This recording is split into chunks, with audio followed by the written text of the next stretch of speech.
हनुमान भगवान की शक्ति असीम है, इस बात पर कोई शक नहीं। हर युग में, हर काल में हमें हनुमान भगवान के कारनामों का ज्ञान मिलता है। रामायण में हमें ये जिक्र मिलता है कि कैसे हनुमान भगवान ने अकेले ही पूरा समुद्र लांग लिया, अशोक वाटिका में विध्वंस मचाया, रावण के बेटे अक्षय कुमार को मारा और लंका को अपनी पूंछ से खाक में मिला दिया।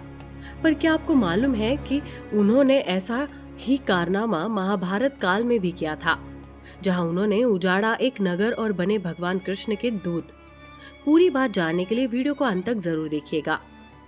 और अगर आप हमारे चैनल पर नए हैं तो चैनल को सब्सक्राइब अवश्य करें और नीचे दिए घंटी के बटन को दबाना ना भूलें, ताकि हमारे नए अपडेट्स आपको मिलते रहे। भगवान श्री कृष्ण की प्रतिष्ठा पूरी दुनिया में थी और उन्हें शासक ही नहीं, भगवान के रूप में भी सम्मान मिलता था। पर कई ऐसे भी लोग थे जो उनके इस वैभव से चिढ़ते थे और उनसे नफरत करते थे। ऐसा ही एक राजा था, पौंड्र नगरी का।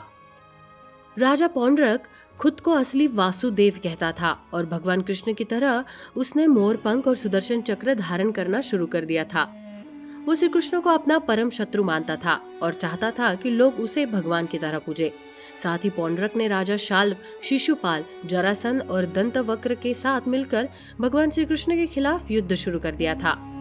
पहले तो श्री कृष्ण ने पौंड्रक को नजरअंदाज किया, पर जब पौंड्रक ने आतंक मचाना शुरू कर दिया तो श्री कृष्ण ने भगवान हनुमान से परामर्श लिया। ये बात जब पौंड्रक को पता चली तो उन्होंने भी द्वित नाम के एक बंदर को परामर्श के लिए रख लिया। तब श्री कृष्ण को एहसास हुआ कि पौंड्रक को सबक सिखाना बेहद जरूरी हो गया है। इसके लिए उन्होंने एक चाल चली। श्री कृष्ण ने अपनी माया से एक दिव्य कमल राजा पौंड्रक के दरबार में गिरा दिया। उस दिव्य कमल को देखकर पौंड्रक ने पूछा कि ये कमल कहाँ से आया। तब द्वित ने उसे बताया कि ऐसा कमल सिर्फ गंधमादन पर्वत पर पाया जाता है। पौंड्रक के आदेश पर द्वित वैसे कमल लेने चले गए। वहां उसने देखा कि हनुमान जी उस सरोवर की रक्षा कर रहे हैं जहां ये कमल पाया जाता है। श्री कृष्ण के कहे मुताबिक हनुमान जी द्वित से जानबूझकर युद्ध में हार गए और उनके बंदी बनकर पौंड्रक के दरबार में पहुंच गए। पौंड्रक ने हनुमान जी से कहा कि वो श्री कृष्ण का साथ छोड़ दे और पौंड्रक को अपना वासुदेव मान ले।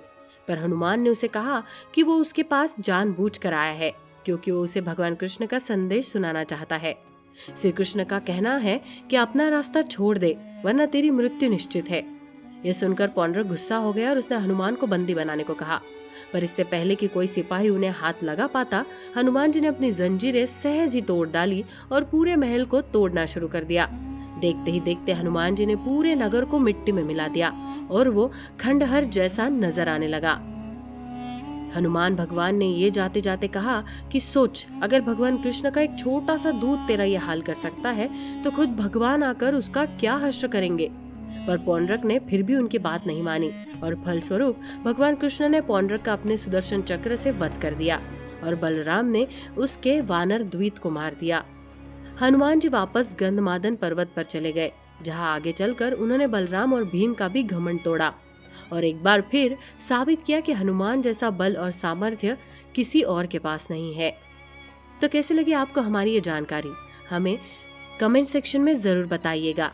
आप देख रहे हैं द भक्ति, क्योंकि भक्ति में ही है असली शक्ति।